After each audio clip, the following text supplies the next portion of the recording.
ওই আকাঙ্ক্ষাগুলোর বাস্তব প্রতিফলন আমরা এখনো দেখতে পাই না। আমি স্যাটিসফাইড, অনেকাংশেই ব্যর্থ। 24 জুলাই গণঅভ্যুত্থানের বর্ষপূর্তি আজকের এই দিনই ছাত্র জনতার তোপের মুখে দেশ ছেড়ে ভারতে পালিয়ে গেছে শেখ হাসিনা। তারপরেই দায়িত্ব নেয় অন্তর্বর্তীকালীন সরকার।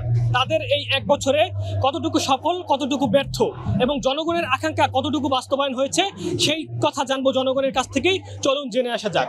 গণঅভ্যুত্থানের পরে বিশৃঙ্খলা পরিস্থিতি যেটা হওয়ার কথা সেটাকে আসলে আমরা না চাইতে অনেকটা মেনে নিতে হবে যে এই বিশৃঙ্খলাটা তৈরি হবেই। এত বছরের একটা রেশ যখন কাটছে, সেখানে আমি মনে করি যে সরকার তার সর্বোচ্চটা দিয়ে চেষ্টা করে গেছেন এবং সামনে যেহেতু অলরেডি এই এক বছরের মধ্যে কিন্তু অন্তর্বর্তীকালীন সরকার অনেক বিষয়গুলোকে গুছিয়ে আনতে পেরেছে আগের থেকে। তো আমার মনে হয় যে আগামী যে কয়েক মাস বাকি আছে নির্বাচনের, এর মধ্যে তারা যদি চায় অনেক যে ত্রুটি জায়গাগুলো আছে এখনো সংস্কার করা সম্ভব।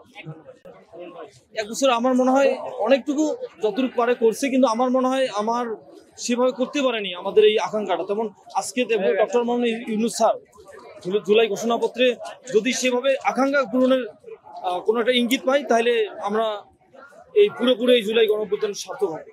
অন্তর্বর্তীকালীন সরকারের সবচেয়ে বড় ব্যর্থতা হচ্ছে এটা, আমরা জনগণ সরকারকে বারবার বোঝাতে চেয়েছি আমরা আপনার পক্ষে আছি, আপনি জনকল্যাণে জনস্বার্থে সংস্কারের ক্ষেত্রে যা কিছু করতে চান আমরা আপনাকে সাপোর্ট দিব।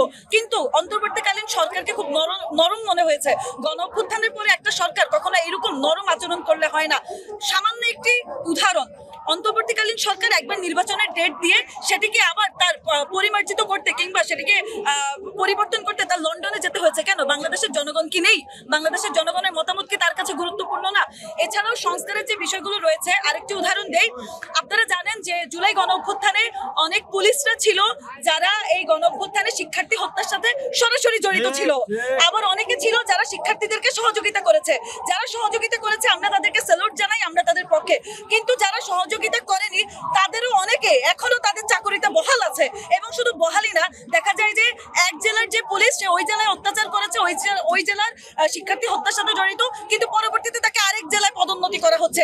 এগুলো তো আমরা চাইনি। কেন অন্তর্বর্তীকালীন সরকার এই বিষয়ে কোনো পদক্ষেপ নিতে পারছে না? গঠন করা হয়েছে এই উপদেষ্টা পরিষদের কাছে মানুষের অনেক বড় প্রত্যাশা ছিল, অনেক বেশি প্রত্যাশা ছিল। আমি মনে করি আসলে উপদেষ্টা পরিষদ যথাযথ প্রত্যাশায় বাংলা জনগণের পূরণ করতে তারা অনেকাংশেই ব্যর্থ। কারণ হচ্ছে যে আমরা এখনো দেখি দৈনিক মানুষ তাদের দাবি দাবা নিয়ে, তাদের সেই ন্যায্য অধিকার নিয়ে এখনো রাজপথে নামে, এখনো সেই উপদেষ্টাদের বিরুদ্ধে তারা কথা বলে। কারণ তারা যে প্রত্যাশা নিয়ে তাদেরকে সেই স্থানে বসাইছে, যথাযথ তারা মূল্যায়ন এখন পর্যন্ত পায়নি, তাদের প্রত্যাশিত ফলাফল এখন পর্যন্ত উপদেষ্টাদের থেকে পায়নি। তাই আমি শেখ হাসিনাকে পরাজিত করতে এসেছিলাম আন্দোলনে, জুলাই আন্দোলনের এমন না, আমরা আসছিলাম একটা নতুন বাংলাদেশ বিনির্মাণ। কিন্তু আমরা দেখতে পাই দুঃখজনক হলো আজ এক বছর হয়ে যাওয়ার পরও আমাদের জুলাইয়ের অনেক শহীদ ভাইদের সাথে যারা অন্যায় করেছিল তাদের বিচার এবং আহত ভাইদের ট্রিটমেন্ট, এবং আমরা যে আকাঙ্ক্ষাগুলো যে জুলাইতে আমরা আন্দোলনের যে নতুন বাংলাদেশ বিনির্মাণের আকাঙ্ক্ষা, ওই আকাঙ্ক্ষাগুলোর বাস্তব প্রতিফলন আমরা এখনো দেখতে পাই না। আমরা আসলে এই বিষয় নিয়ে পুরোপুরি হতাশ। আজ এক বছর হয়ে যাওয়ার পরও আমরা কেন এই বিষয়গুলোর প্রতিফলন দেখতে পেলাম না, এবং আমরা আশা করি দ্রুত এই বিষয়গুলোর প্রতিফলন দেখা যাবে এবং এই বিষয়গুলোর প্রতিফলনের পর আগামী নির্বাচন হবে। এর আগে আগামী নির্বাচন হবে না। এক বছরে আমরা যে আশা আকাঙ্ক্ষা নিয়ে এই আন্দোলনে শরীক হয়েছিলাম, কিন্তু আশা আকাঙ্ক্ষা এখনো এক বছর হয়ে গেছে, অনেকগুলোই আশা আকাঙ্ক্ষা এখনো পূরণ হয়নি, অনেক কাজই আমরা এখনো পাইনি। আকাঙ্ক্ষা নিয়ে আমরা জুলাই গণঅভ্যুত্থানে অংশগ্রহণ করেছি, সেটা যতটা প্রত্যাশাতে ছিল ওইটা থেকে পুরোপুরি পূরণ না হলেও মোটামুটি আমি স্যাটিসফাইড। যেহেতু সরকার একটা ভঙ্গুর অর্থনীতি পেয়েছে, ভঙ্গুর আইন শৃঙ্খলা বাহিনী পেয়েছে, আবার প্রশাসনের লোকেরাও সরকারকে ওই রকম সহযোগিতা করছে না। ওই পরিপ্রেক্ষিতে সরকারের আমি পুরোপুরি ব্যর্থটাও বলতে পারতেছি না। বিস্তর ভরা আছে, অস্বীকার করছি না, তবে আমরা আশাবাদী যে আগামীতে নির্বাচিত সরকার ক্ষমতায় এলে আমরা আশা করি যে আমাদের প্রত্যাশা পূরণ হবে।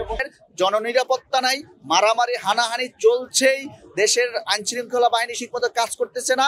আর একটা বিষয় হলো যে আপনার যে এই যে একটা পার্টিকে প্রাধান্য দেওয়া, আর একটা পার্টিকে ডিমেশন করে রাখা, মানে অর্থাৎ মিনিমাইজ করে রাখা, তাদের কৃতিত্ব ভুলে যাওয়া বা এড়িয়ে যাওয়া, এইসবের কারণে সরকার কিন্তু ব্যাপক। আর যে বিচারের সংস্কার আমরা চেয়েছিলাম, যে প্রত্যেকটা আওয়ামী লীগের যে তিনটা নির্বাচন 14 সাল, 18 সাল এবং 2024 সালে নির্বাচনের 1500 যে এমপি আছে তাদের আমরা বিচার চেয়েছিলাম। অ্যাটলিস্ট 1500 এমপির বিচার হবে বাংলাদেশে, কিন্তু কোনো এই 1500 এমপির কিছুই হলো না। এখন পর্যন্ত সরকার 75% ব্যর্থ, আর 25% সামনে কি হয় দেখা যাক। জনগণ অশান্তিতে আছে, এটা মারামারি, কাটাকাটি, হানাহানি, অর্থাৎ সামাজিক যে নিরাপত্তা বলায় এটা যেভাবে ভেঙে গেছে, পুলিশ প্রশাসনিক কাঠামো বা বিচার ব্যবস্থা এই ধরনের সুন্দর সামঞ্জস্যপূর্ণ অবস্থানে না আসতে পারার কারণে আজকে কিন্তু সারা দেশে এই মব জাস্টিস থেকে শুরু করে সকল প্রকার মানুষের ভিতর অস্থিরতা কাজ করছে। অনেক ব্যর্থতার কথা বললাম। ভূরাজনৈতিকভাবে এখনো এবং জাতীয়ভাবে যতটুকু শান্তি শৃঙ্খলা আছে, আমরা আশা করি রাজনৈতিক দলগুলো, আমরাও একটি রাজনৈতিক দল, আমরাও ইচ্ছা পোষণ করি যে আমরা সকলে একত্রিত মিলে সবার জন্য লেভেল প্লেইং ফিল্ড হয় সমস্ত রাজনৈতিক দলের জন্য, সেটা এই নির্বাচনের ক্ষেত্রে। প্লাস হচ্ছে যে সবার জন্য সুশাসন বজায় থাকে, এই ধরনের বিধিবিধান কিভাবে আমাদের আইনে আনতে পারি সেটার মধ্য দিয়ে সংস্কার হোক।